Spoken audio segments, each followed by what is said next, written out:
Hello everyone. Welcome to the Scouting Heritage Merit Badge course. I have broken down this merit badge into separate videos for each requirement.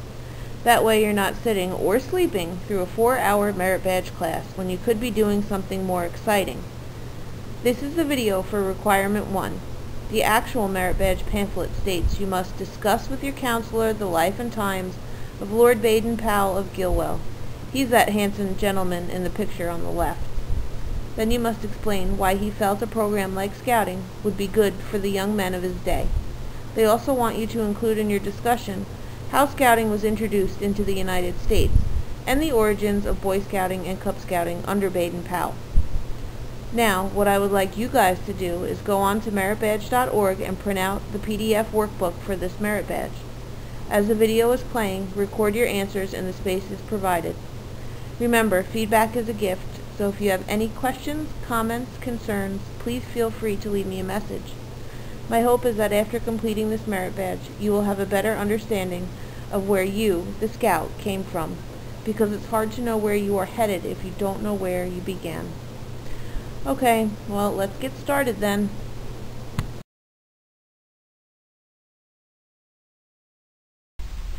The life and times of Lord Baden-Powell of Gilwell. Baden-Powell was born in London, England in 1857. He had 6 brothers and sisters and was raised by his mother after his father, a priest for the Church of England, died. He was referred to affectionately as Stevie by his family. When he was a kid, he didn't do very well with his schoolwork. He spent a lot of time drawing, acting, playing sports, and exploring the woods, and not very much time studying. That sounds like an awful lot like the kinds of things Boy Scouts like to do today. He joined the British Army when he was 19. He quickly moved up the ranks to Lieutenant General, and at the ripe old age of 42, he fought in the Boer Wars in South Africa. Yes, I know what you are thinking, but they were not the hairy pig-like things with tusks that they were at war with. The word Boer is actually the Afrikaans and Dutch word for farmer. When someone was speaking about Boers, they were actually referring to the descendants of the Dutch-speaking settlers of the Eastern Cape Colony in what is now South Africa. These settlers were the descendants of the original settlers from the Dutch East India Company. They originally settled all the way down on the tip of Africa because they were trying to get away from the oppressive rule of the King of England.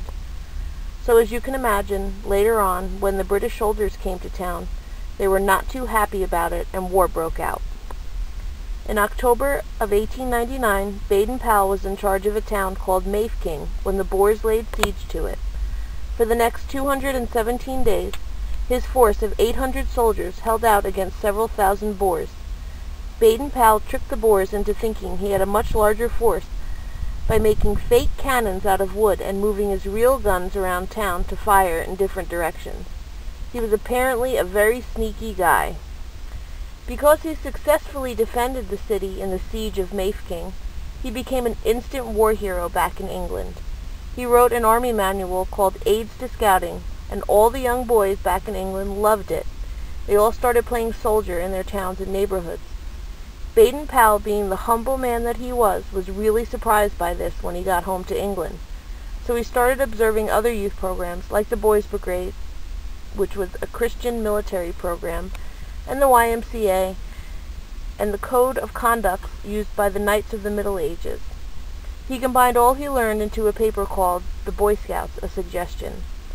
The summer after he wrote his paper, he held an experimental camp on England's Brownsea Island to test his ideas. It went so well that the year after his experimental camp, he published Scouting for Boys, and the Boy Scouts was born. Some years and many adventures later, Lieutenant General Baden-Powell was made a baron and became known as Lord Baden-Powell of Gilwell. Does anybody know what a baron is? Anyone? Okay, fine, I'll tell you. In England, a baron is a title of honor. It is the lowest ranking title in the English nobility system. All barons are called lords.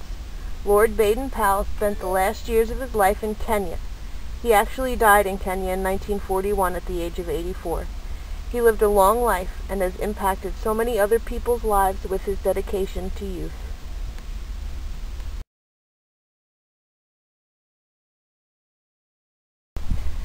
Back in the early 1900s, the streets were filled with poor people in England, and the divide between the rich and the poor was widening. The cities were quickly becoming overcrowded, and a lot of people were getting sick from living in such cramped and harsh conditions. Many times, if a family did not have enough money for food or someplace to live, the young boys would turn to stealing or other forms of crime just to make ends meet. They rarely got a chance to enjoy a carefree life in the outdoors or get any recreational physical activity. Baden-Powell wanted to do something about this problem. He devised the scouting program to get these young kids off the streets and to do something productive with them.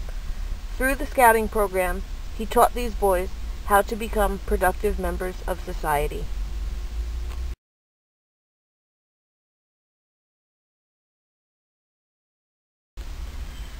Now it's time for all of you listening to wake up and pay attention. This is probably the most famous scouting story of all time. Listen carefully and take note. This story is where all of our good times and adventures in Boy Scouting in America all began. In 1909, a businessman from Chicago, William D. Boyce, we'll learn more about him in Requirement 2, stopped in London to prepare for an African safari he was about to go on. He was walking the streets of London one night and lost his way in the thick fog. A boy of about 12 walked up and led him to his destination. Boyce offered him some money for his trouble, but the boy declined, explaining that he was just doing his daily good turn as a Boy Scout. Boyce was so impressed by the scout that he decided to investigate further. He picked up a trunk full of publications at Scout headquarters and studied them during his safari. 6 months later, on February 8, 1910, Boyce incorporated the Boy Scouts of America. I hope you all understand what happened between Boyce and this lone scout.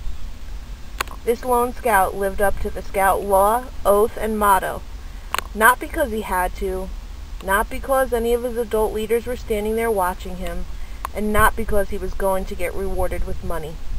He did it because he wanted to. This lone scout believed in the program and applied what he learned not just to scouting-related events. He wasn't at a campout or at a troop activity. No, this lone scout applied it to his daily life. If you finish this merit badge without remembering anything else, please remember this. Being a Boy Scout doesn't stop when you take your uniform off.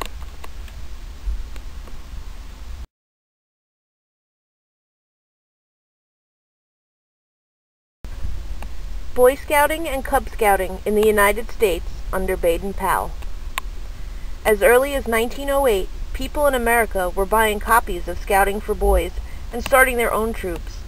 First, a woman from Kentucky started a group called the Eagle Troop. Then, in 1909, a missionary from the Church of England founded a troop in Pawhuska, Oklahoma, to serve American Indians. This was just the beginning. All over the country, people were forming their own troops and recruiting their own leaders. All of this was going on, and there was still no official American Scouting organization. There were no Boy Scouts of America, no local councils, and no camps. Boy Scouts did not officially incorporate until 1910. Believable or not, the program in 1911 Handbook for Boys is very, very similar to the same program for you boys today. It has the same basic advancement program, troop structure, leadership positions, and focus on outdoor skills. One of the only noticeable differences is that there was no Scout or Life Scout badges, and Star Scout and Eagle Scout were special awards that first-class Scouts could receive for earning extra merit badges. On to Cub Scouting. Wolf Cubs began in England in 1916 when Baden-Powell published the Wolf Cubs Handbook. The program he laid out was modeled after the characters and symbols in the Jungle Book, which his friend Rudyard Kipling had written in 1894. After a short hop across the pond, the Cub Scouts launched here in America in 1930. Congratulations! You made it through Requirement 1 of the Scouting Heritage Merit Badge. In Requirement 1, you had the honor of learning a little bit about the founding father of Boy Scouts, Baden-Powell, and how the Scouting movement got its start here in the United States. You also had the opportunity to learn about the early days of Scouting and Cub Scouting. I hope you will all join me in completing the rest of the requirements and learning more about your scouting heritage. Now, on to Requirement 2.